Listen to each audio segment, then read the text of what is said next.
question mark plus 8 1 by 7 into 6 5 by 19 is equal to 5 power 3. Raina, this is for you. Question mark plus mixed fraction converted to improper. 7 into 8 is 56. 56 plus 1 is 57. It is 57 by 7. 19 into 6 is 114. 114 plus 5 is 119. 119 by 19. This is equal to 5 power 3. This is where I simplified, Raina. 7 into 17 is 119. 19 into 3 is 57. What is 3 into 17? 51. Question mark plus 51 is 125. Your question mark is nothing but 74. Raina, I think it should be very, very clear. Instead of writing this extra step, Raina, I did it here itself. 57 by 7, I wrote 57 here. That means these two are gone. These two are gone. 19 into 6, 114. 114 plus 5 is 119. These all things I replaced by 119 by 19. And I simplified there itself instead of writing this and wasting my 5 seconds of time. Raina, I think it should be very, very clear for you right now, sir. Very good.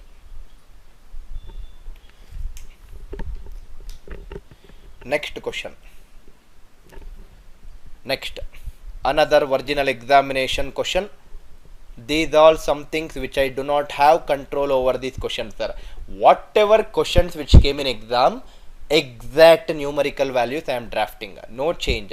35% of 580 plus 70% of question mark is equal to 441. Now, I taught you a concept already in my previous classes and previous questions also. I hate the number ending with 5. If a number is ending with 5, double it. This becomes 70% of other number, half it, 290. Half of 580 is 290 plus this also is 70% of question mark. Right hand side is 441. One of the ways of solving is 70%. You can take common factor. Otherwise, the other way of solving is what I can do is 70% of 290 means it is 70 into 29. Right? It is 7 into 29. 7 into 29 is what I am solving right now. So 7 into 29. 7 into 30 is 210. 7 into 1 is 7. Subtract it.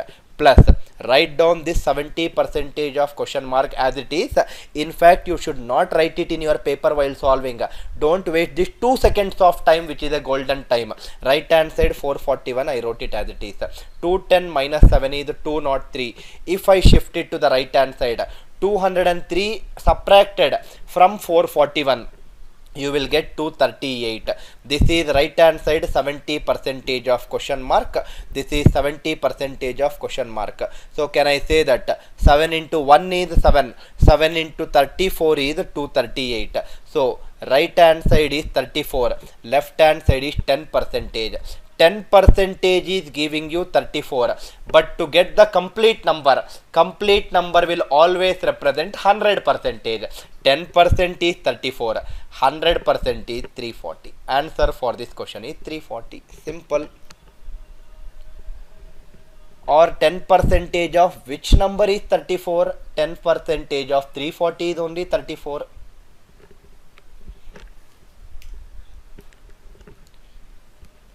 I hope the idea is clear for my students, sir.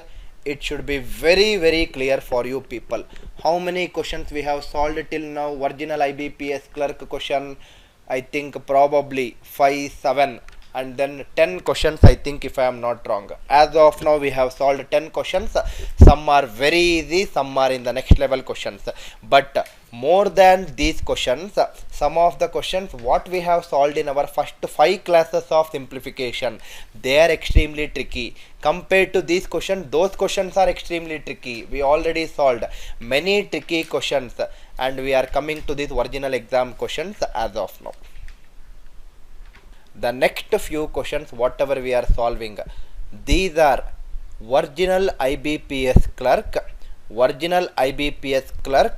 which came in the year 2016, November 27th, 2016. Examination IBPS clerk happened. Questions which came directly I am picking and solving right now. Listen carefully, sir. First question.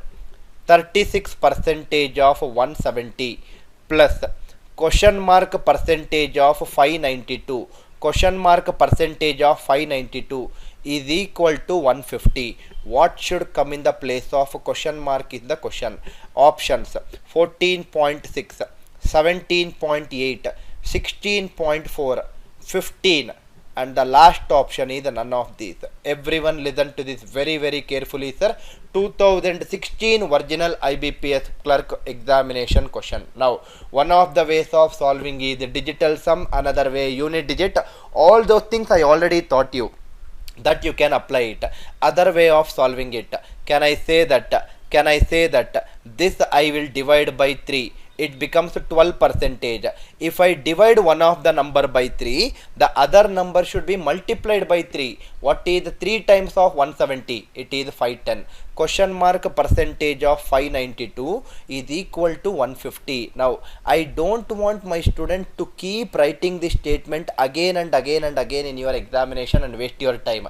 This I am simplifying as of now. Only keep writing those values. The remaining things you can write it whenever you require it.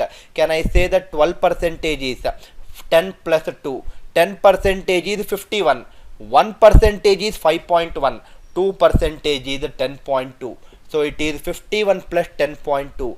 This is 61.2, right? This is 61.2. Shifting it to the right hand side, I will get 150 minus 61.2, right? 150 minus 61.2 I will get.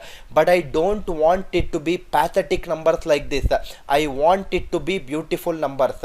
150 minus 50 minus 11.2. This is 100.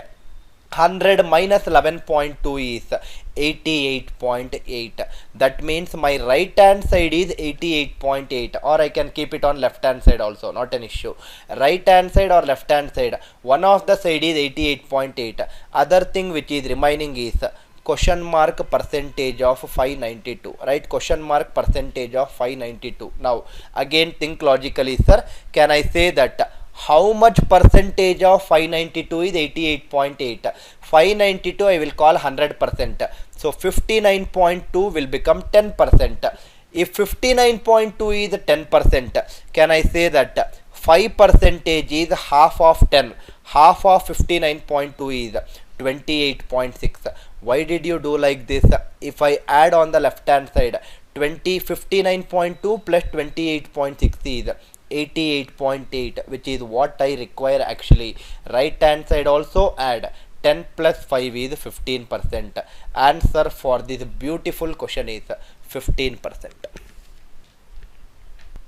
Second question. Now I am sure you all know what is a plus b whole square.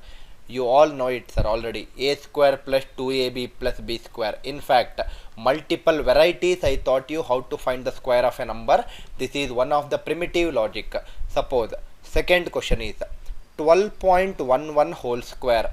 12.11 whole square plus question mark square is equal to 732 0.2921. 12.11 whole square plus question mark square is equal to 732.2921. Options are, your options are 20.2, 24.2, 23.1, 19.2, and the last option is none of these. These are the 5 options which were exactly given in your examination paper. Now 12.11 can be written as 12 plus 0.11 whole square. A plus b whole square is, a square is 12 square 144 plus 2ab. 2 into 12, it is 24. 24 into 0.11. I already taught you how to multiply two numbers. How to multiply numbers multiplied by 11, right? That means 24 into 0.11. Forget about 0.11. Let us multiply by 11. Write down 2, write down 4. The middle number is 2 plus 4, 6. 0.11 they are asking. After 2 places, keep a decimal point. Simple, sir. These are all techniques I taught you in my first class of simplification. Plus b square, 11 square is 121. After 2 places decimal means after 4 places decimal, it is 0.0121. That means 12.11 whole square is 146.6521, right? 146.6521. Now listen carefully, sir. Instead of writing each and every statement once again, this term, this 12.11 whole square value is 146.6521. Shift it to the right hand side, it becomes minus 146.6521. If I subtract both of them, 0.21 here cancels, you will only be left with 585.64, right? 585.64. Now my left hand side I have question mark square, left hand side I have question mark square, right hand side I have 585.64. now again think logically, sir. Again think logically. Can I say that, can I definitely say like this, 585.64 is what I have. When I square any of these values, I should get 585.64. Which number when I square I will get 585.64? Think logically. Don't square that decimal and waste your time. Can I say that 576 is nothing but 24 square? 576 is nothing but 24 square. 625 is nothing but 25 square. 24 square is 576. 25 square is 625. 586.64 somewhere lies in between 576 and 625. That means it is in between 24 and 25. Options, there is only one option which is between 24 and 25. Answer is 24.2. I hope in taking each and every option and then square it. First of all, they are decimal values. I will waste a lot of time if I use that method. Use a smarter approach. Can I easily say that 24 and 25 square is 576 and 625. So I am taking an answer option which is between 574 and 625. Simple. Now previous problem 88.8 is not a big deal. Left hand side I have 61.2 plus something. Right hand side is 150. 150 minus 61.2 is 88.8.